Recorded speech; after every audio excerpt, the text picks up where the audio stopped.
ओम श्री परमात्मने नमः। अथ षोडशोऽध्याय दैवासुर संपत्ति विभाग योग। श्री भगवानुवाच अभयं सत्व संशुद्धि ज्ञान योग्य व्यवस्थिति दानं दमश्च यज्ञश्च स्वधायस्तपार्जवम्। श्री भगवान कहिले भयर सर्वथा अभाव अंतःकरण पूर्ण निर्मलता तत्व ज्ञान पाई ज्ञान जुगरे निरंतर दृढ़ स्थिति और सात्विक दान इंद्रिय दमन भगवान देवता और गुरुजन मानकर पूजा तथा अग्निहोत्र आदि उत्तम कर्म आचरण एवं वेद शास्त्रादि पठन पाठन तथा भगवानंकर नाम और गुण कीर्तन स्वधर्म पालन पाई कष्ट सहज एवं शरीर तथा इंद्रिय मानक सहित अंतःकरण पाई सरलता अहिंसा सत्यम क्रोध त्याग शांतिरपैशुनम दया भूतेष्वलोपुल्प माद्रावहृचापलम। काय मन वाक्य काहारी को कौन प्रकार कष्ट न देवा यथार्थ ओ प्रिय वचन कहवा निजर उपकार करुथिबा लोक प्रति मध्य क्रोध न करिबा कर्मरे कर्तृत्व अभिमान त्याग अंतःकरण उत्पत्ति अर्थात चित्त चंचलतार अभाव काहारी मध्य निंदा आदि न करिबा सबु प्राणी प्रति अहेतुक दया इंद्रिय मानकर विषय मानकर सहित संयोग हेले मध्य सेथिरे आसक्ति न हेबा कोमलता लोकाचार और शास्त्र विरुद्ध आचरण लज्जा एवं व्यर्थ चेष्टार अभाव तेज क्षमा धृति शौच मद्रोहो नतिमानिता भवन्ति संपदं दैवी मभिजातस्य भारत। तेज क्षमा धैर्य बाह्य शुद्धि एवं काहारी ठारे भी शत्रुभाव न हेबा और निज ठारे पूज्यता अभिमान अभाव। हे अर्जुन एसबु हेउछि दैवी संपद नहीं जन्म हेउथिबा पुरुषंकर लक्षण। दंभो दर्पोभिमानश्च क्रोधः पारुष्यमेव च अज्ञानं च विजातस्य पार्थ संपदमासुरीमि। हे पार्थ दंभ गर्व ओ अभिमान तथा क्रोध कठोरता अज्ञान ए सब हेउछि आसुरी संपद नहीं जन्म होइथिबा पुरुषर लक्षण। दैवी संपद विमोक्षाय निबंधाय सुरीमुता मासुचः संपदं दैवी मभिजातोसि पांडव। दैवी संपद मुक्तिप्रद ओ आसुरी संपद बंधन कारक बोली स्वीकार करा जाइछि। एणु हे अर्जुन तुमे शोक कर नहीं कारण तुमे दैवी संपद नहीं जन्म होइछ। दौभूत सर्ग लोकेस्मिन् दैव आसुर एव च दैव विस्तर सह प्रोक्त आसुरं पार्थ मे शृणु। हे अर्जुन इह लोक रे भूत मानकर सृष्टि अर्थात मनुष्य समुदाय दुई प्रकारर गोटे दैवी प्रकृतिर और अन्यटी आसुरी प्रकृतिर। से दुहिंक मध्यरु दैवी प्रकृतिर मनुष्य समुदाय विषय रे तो विस्तृत भाव रे कहा जाई सारिछि। वर्तमान तुमे आसुरी प्रकृतिर मनुष्य समुदाय विषय रे मध्य विस्तार पूर्वक मोठारु सुन। प्रभुतिं च निवृत्तिं च जना न विधुरासुरा न शौच न पिचाचारो न सत्यं ते सुविद्यते। आसुर स्वभाव मनुष्य माने प्रवृत्ति और निवृत्ति यही उभय को जानती नहीं तेणु सेमानंक ठारे बाह्य और अंतः शुद्धि न थाए कि सेमानंकर आचरण शुद्धि न थाए तथा सेमानंक ठारे सत्यवादिता भी न थाए। असत्यम प्रतिष्ठन्ते जगदाहुरनीश्वरम अपरस्पर संभूतम କେମନ୍ୟତ୍ କାମ ହୈତିକମ୍।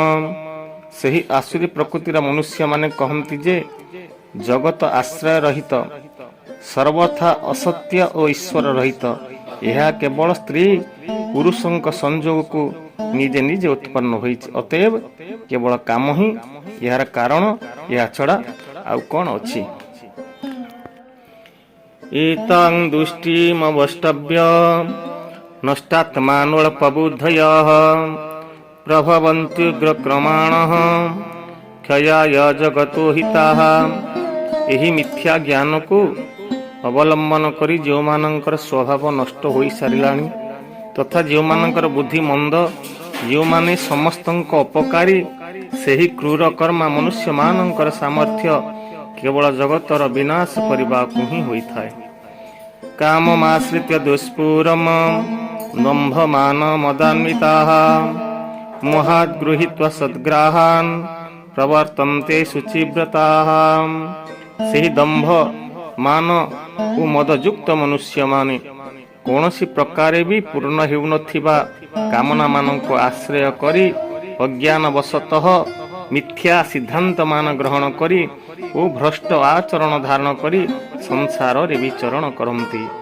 ଚିନ୍ତାମପରିମେୟାଂଚ ପ୍ରଳୟନ୍ତାମୁପାଶ୍ରିତାଃ କାମୋପଭୋଗ ପରମା ଏତାବଦିତି ନିଶ୍ଚିତାଃ। ତଥା ସେମାନେ ମୃତ୍ୟୁ ପର୍ଯ୍ୟନ୍ତ ରହୁଥିବା ଅସଂଖ୍ୟ ଚିନ୍ତାକୁ ଆଶ୍ରୟ କରି ଏବଂ ବିଷୟ ଭୋଗ ପରାୟଣ ହୋଇ ଏତିକି ହିଁ ସୁଖ ବୋଲି ମନେ କରନ୍ତି।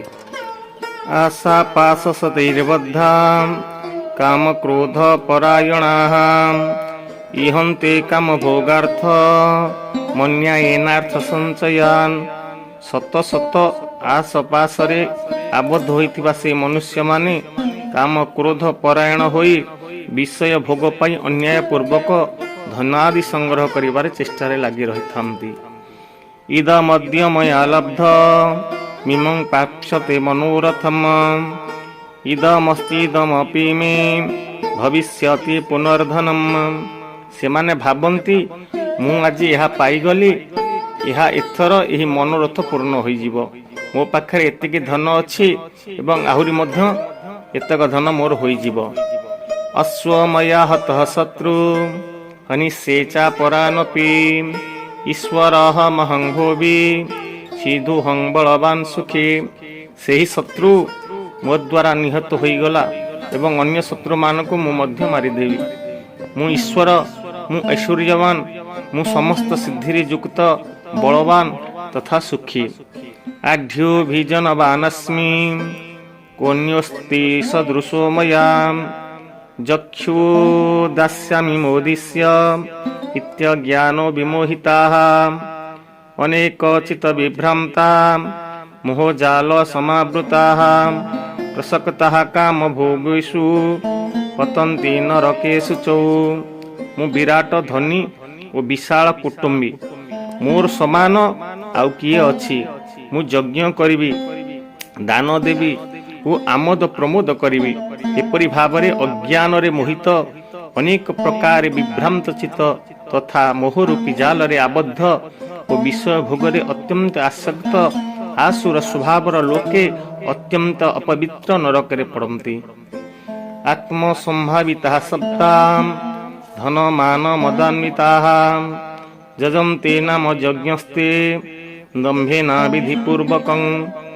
ନିଜେ ନିଜକୁ ହିଁ ଶ୍ରେଷ୍ଠ ମନେ କରୁଥିବା ସେହି ଗର୍ବୀ ପୁରୁଷମାନେ ଧନ ଓ ମାନର ମଦରେ ଯୁକ୍ତ ହୋଇ କେବଳ ନାମ ମାତ୍ର ଯଜ୍ଞମାନଙ୍କ ଦ୍ୱାରା ଆଡ଼ମ୍ବର ପୂର୍ବକ ଶାସ୍ତ୍ର ବିଧି ରହିତ ଯୋଜନ କରନ୍ତି।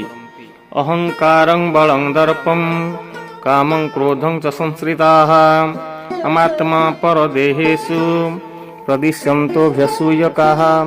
ଅହଙ୍କାର, ବଳ, ଗର୍ବ, କାମ ଓ କ୍ରୋଧ ପରାୟଣ ହୋଇ ଅନ୍ୟମାନଙ୍କୁ ନିନ୍ଦା କରୁଥିବା ସେହି ପୁରୁଷମାନେ ନିଜର ଓ ଅନ୍ୟମାନଙ୍କର ଶରୀରରେ ଅଧିଷ୍ଠିତ ଥିବା ଅନ୍ତର୍ଯ୍ୟାମୀ ରୂପୀ ମୋ ସହିତ ସେ ଦ୍ୱେଷ କରନ୍ତି।